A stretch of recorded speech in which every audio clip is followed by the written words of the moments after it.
Thanks for all coming at lunchtime and on Thursday, and we know the parties are winding down, so we're glad you're all here.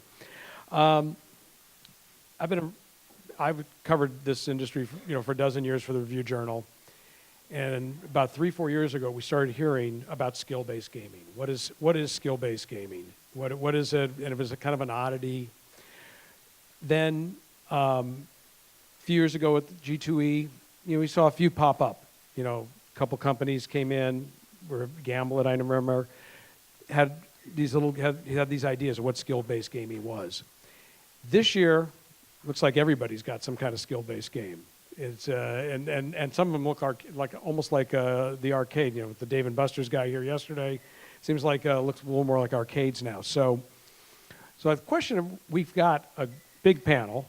We have representative from a casino company, representative from a traditional slot machine manufacturer, the skill-based manufacturers. We have research and academic. So we're going to kind of look at what is skill-based gaming. So I'm going to have, because I am a print journalist, I was not a broadcast journalist, I don't want to butcher names. I'm going to have everybody introduce themselves and where they're from, so that's a lot better. So we'll start right here. Hi, good morning, and thanks for having me. My name is Steve Sirianni. I'm the Vice President of Slot Operations and Marketing at MGM Grand. I've been with the company for 12 years. I've worked at 5 of our properties, and excited to be here today. Good morning. I'm Brett Abarbanel. I'm the Director of Research at the UNLV International Gaming Institute, and I'm also the Head of Social and Recreational Gambling Research at the UCLA Gambling Studies Program. Good morning. My name is Salim Adatia, Vice President of Interactive Gaming and Canadian Services, part of Gaming Laboratories International, GLI. We're an internationally recognized independent third-party testing and certification laboratory for all aspects of the gaming industry. I'm Blaine Grayboys, the co-founder and CEO of GameCo. We were the first company approved with skill-based games here in North America. I'm also the co-founder and CEO of the Gamer Agency. We have an esports production company in New York. Hi, I'm Darian Lowenstein, the Chief Marketing Officer for Gamblit Gaming, and my goal is to bring arcades back to life on the casino floor. And in case the very loud jacket didn't tell you, I'm a massive nerd. Hi, I'm Steve Walther. I'm the Senior Director of Marketing and Product Management at Konami Gaming. We have a rich history of almost 50 years of producing video games, both in the arcades, on consoles, and in the casinos. So we're looking to see how we can leverage all of those strengths and histories to help revolutionize the industry.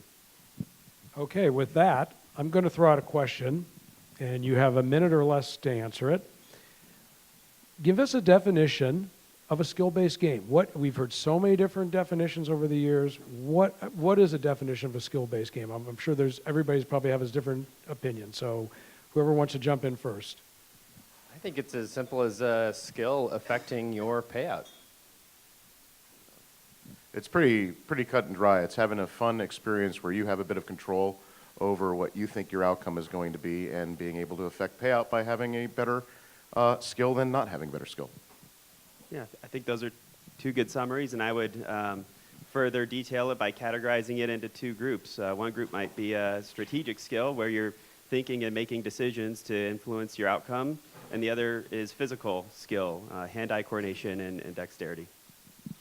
I always like to point out that skill games have been around for a while. Poker and blackjack are skill games, and electronic poker and blackjack put them into a electronic format. At GameCo, we really like the term video game gambling because it just feels a little bit more fun than skill-based gaming. I'll give the traditionally academic answer, which just means it's longer than everyone else's. We like to view it as the middle of 2 converging concepts. There's the gamblification of very skill-based games, like the video games, like the one on Darian's jacket over here. And I'm wearing X-Wing earrings today. Yes. So, yeah. And then from the other side, the addition of the gamification of these skill-based games, and then adding the skill component to gambling games. So taking something like a slot machine and then adding in a skill component to that. And then as those two concepts converge, that's where we come to that sort of central point of a skill-based game, which for the gambling industry means something a little bit different from just a general skill game. My colleagues here have pretty much explained it. From a test lab perspective, we look at it as being a game of amusement or some sort of a casino-based game which introduces an element of skill rather than pure chance, which contributes to the percentage return calculation. Okay, yesterday, I went into the Gamblet booth and played Pac-Man. Okay, I never thought I'd be playing Pac-Man at a gaming show. This morning, I went into the Gameco booth and played Steve Aoki. That's not me. Okay, I played Steve Aoki, and my daughter, who's in law school, is working here, asked me, "Do you know who Steve Aoki is?" You know, so I had that. So I did. I actually did. We've all. So let me ask Gamblet and Gameco, where are you guys at right now? Both, you know, as we're here in 2017, what you have on the floor. What do you see as the future of the next year for each company and with skill-based? We'll go from there. Sure. We launched our first games in November last year in Atlantic City. Today we have 60 games on the floor. We'll have about 250 by the end of the year. They're in jurisdictions like New Jersey, Connecticut, North Carolina, Chile, Caribbean, they're in Oklahoma, coming to California, Florida, cruise ships. As a new company, the biggest tracking element for us is licensing. We're a licensed and regulated manufacturer, so each new jurisdiction is a new license, and there's a process around that. We'll have 10 game titles by the end of the year, and another 20 next year, so about 30 game titles in the library by the end of 2018. Let me ask real quick, are you on floors permanently, or are they in test periods or in field trials? Well, there's hit on a few terms there. So nothing's permanent in the casino industry, as I'm sure we all know. Though I think it's really great that the operators are really looking at these games in a new way. So typically in the slot industry, games get on the floor through a 90-day free trial.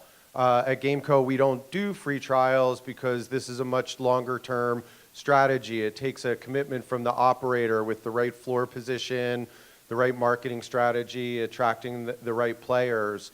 So typically we're working in long-term partnership with casino operators and working to figure out the data, improve the games, get these new players to the floor. It's so new that everything is an education process. So for us, it's really about having that long-term collaborative relationship. Okay, and Gamblet, you've made some splashes here in the last year. What's your take on everything? It's been an awesome year. You know, we went live in March with our Model G gaming table, which is multiplayer games, 2 to 4 player competitive right now, and it's been a blast. You know, here in Vegas, we're live at Caesar's Palace, MGM Grand, Venetian, Paris, Planet Hollywood, Link. So we're at a lot of the major places on the Strip, as well as we're in Oklahoma, Southern California, other places like Red Rock, cruise ships. So the rollout has been purposely very gradual because, being live at 18 locations now, we didn't want to immediately try to fulfill all the orders, which would put us at a couple hundred locations, when we're still figuring out the games, figuring out what people like, figuring out what people are confused by. With being in the NIB program here in Vegas, as an example, in the first 6 months, we updated the software 5 times. So we made a ton of changes to the tutorial, the ramp-on process. Originally we thought that our games would be most successful in bars. We found out that was completely wrong, and they're actually most successful on the gaming floor, where people know it's a gaming device. But yeah, we're basically showing 24 games here at G2E. So we have the biggest skill games portfolio in the industry, and really proud of getting some of the biggest video game IP, like Cut the Rope, which was downloaded over 1 billion times. Pac-Man, which I think everybody had an experience with at some point in their lives. So it's been an awesome year for us. Okay, Steve. Konami, what's traditional slot maker, 50 years, now all of a sudden in the skill-based business. How long has Konami been looking at skill-based, and how many of you, what percentage of it is in your research development for your company? Well, like a lot of the people here, when SB9 passed, a lot of us were already members of AGEM, and AGEM took part in panels to help write the regulations that became what allowed us and all these people here to have skill-based gaming in Nevada. So that was key. Konami was part of that, and it was a good experience because even though we had skill in, like was said earlier, blackjack and video poker, it was a new approach, and we wanted to take a new approach because we wanted to attract a different incremental player. So Konami really started at the ground level with that one. And then we participated here in Nevada in the New Innovation Beta program as well, with partnership with MGM with our Frogger product. So that was key. And now we're rolling that into our Beat Square product. And rather than this being a digital brochure or for all of our products, it's online. How do you create the experience that's going to attract people who want to do something different? And that's the approach we're taking. We have a huge business that goes off and does traditional slot machines that are on the floor. That's our bread and butter. But we also have our research and development going out and trying and doing new things and leveraging that library from Konami Digital Entertainment and Konami Amusement and bringing it to market. So it's a mix. We have to maintain our existing business, but at the same time, we know the future is in doing different and exciting things. And it's great if we're all doing different and exciting things, because in the end, it's going to make a better industry for all of us, not just one or the other. And we'd like to thank you also. We have one of the Frogger machines in our lab, our casino lab at the IGI. And when that thing first went in, there was a queue almost out the door of the lab to sit down and play it. I mean, for weeks at a time, you had to wait for an hour or so just to get up to the front of that queue. Thank you. Thank you. Well, let me ask MGM. You've started this. Sorry, yeah, that lab. And where you guys at? What do you see? And you've been with several different casinos. I know with MGM, as we were talking earlier. What do you see with the traditional casinos? How much of the floor are they going to start? Are you willing to start giving towards skill-based gaming? You know, it's obviously it's based on interest. I'm curious what kind of interest you're finding, and how much of your floor you might move forward onto skill-based. Sure. So, we see our main business, our traditional gaming, is a staple of our business, and we see that to be the case for the long term. However, we do see a big opportunity with skill-based games. We've seen a lot of success with video poker and blackjack, which people consider skill-based. I wouldn't say, we're ready to immediately carve out a huge portion of our casino to dedicate to skill-based games, but we see it as a gradual introduction and something that will evolve over time and that we'll commit to. At MGM Grand specifically, we created Level Up. It's a project we've been working on over the last 2.5 years, and it's been open almost a year now. And that concept was to do essentially that, create a new gaming space that is more social, more engaging, more fun and interactive, and a place where we can place these games as they come to market and appeal to these types of customers. One of the questions I want to ask you and the manufacturers, some of these games require multiple players. You know, your poker game at Gamblet and others. How do you go about, because there are times that it's slow, somebody might be sitting there for 10, 15 minutes and nobody's showing up to play, and you're there by yourself. How do you guys, let me start with MGM, and I want to go ask you guys the same thing. How do you go about trying to educate the players that you need multiple players or whatever it is? Yeah, so I think that's one of the big things we learned initially is educating people on this. There is a learning curve. They're not used to these types of games. And so we've worked on the merchandising of the games in terms of how they project and face customers who are passing by. We've done things on the marketing side on property where we have high traffic areas to market and promote the units. But it's something that I also believe is going to take time, and we're going to need more manufacturers and more games come to market so that people really do understand that this is a different type of gaming experience. We've seen a lot of manufacturers develop skill-based games and showcase them here at G2E, but in reality, I've only had 2 skill-based games to place on my floor and in my space over the last year, which is Frogger and Gamblet. And we really appreciate what you guys are doing in that space, but we're anxious for other manufacturers to start releasing these games so that we can kind of hit some volume and some critical mass. You guys want to real quick on answer that because I want to ask the researchers some questions. So. Yeah, I mean, being first on the floor with a multiplayer skill game machine has been awesome, but it's also been a huge learning experience for us and all of our, our casino partners. I think a lot of what we learned is that if you can get people onboarded, we have a lot of two players playing the games, and the game shines the most at 4, but it's a little bit rarer. I think that with the launch of our TriStation, our single-player system, having something for those single players to go on and play, because we do have some people that go in and put money into the multiplayer machine and sit there and just kind of stare at the screen for a while. I've seen it myself. It's awkward, and I walk up and like, hey, dude, I mean, you need another person to play with. So I think we've learned a lot from it. I think our view has always been we're all going to benefit so much when there's a lot more games on the floor, and it's a giant arcade, and there's stuff from Konami and Gameco and everybody else, and it's a big, massive arcade. So just to touch on that for Gameco, our core product, the VGM's a Class 3 single-player game. So all of our games are single-player, house-back games. But here we're showing our multiplayer challenge mode, and what it does is it adds a multiplayer component to the single-player game. So every game has that option built in, and we probably all grew up playing games at the arcade, so we know that experience of 1-player, 2-player. Our system will support up to 8 players at launch in a multiplayer competitive format, and eventually 64 in a more esports style bracketed. So I think having a sort of like expansive approach from 1 to as many players as needed is one approach. I think Steve captivated the most. Once we reach a critical mass where people know that they can come into a property and play something different than a traditional 5-reel spinning games, it's going to make adoption that much easier. And until then, we've got to do a lot more in educating. So we have to look at these as a different platform other than just dropping a box on the floor and hoping people find it. It's not a drop it on and people find it. Like you bring out a new slot machine, put a new cabinet on the floor, everybody's going to go straight to it because they know how to play that game. Regardless of the manufacturer, it's new, they're going to play it. But with a skill-based style game or a different style game, they're going to look at it and they go, I don't know what this is, and then move on.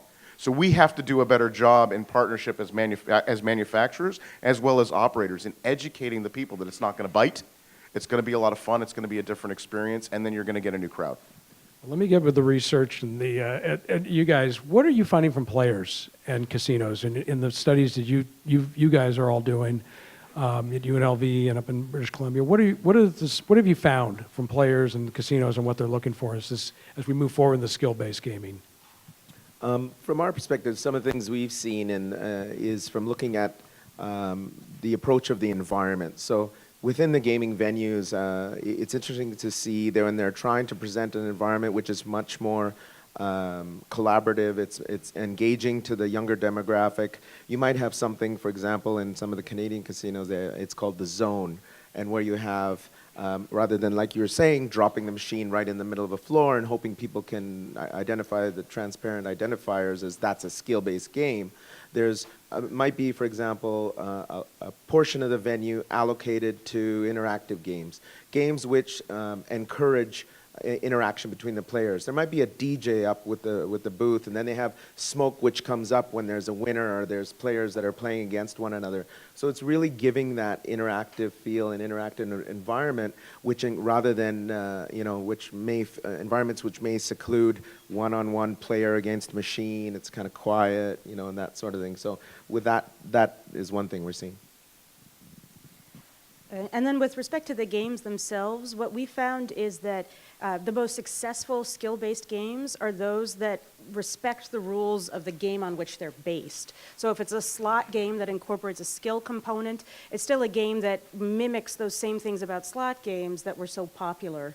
So things like the speed of play, things like the rules have a similar setup, the pay table looks similar. And to use a phrase that my colleague Dan Saul, the Associate Director of our Center for Gaming Innovation, likes to use, a healthy respect for gaming math. And then the same thing goes from the other direction. If you're going to take something that's based in perhaps a video game, like a first-person shooter or Pac-Man or something similar like that the game itself, even when you incorporate the RNG function, the random number generator, or the chance component, that the game itself is familiar enough that, as several of my colleagues here have said, someone's not going to walk up and go, what? And then wander off down the way to another game.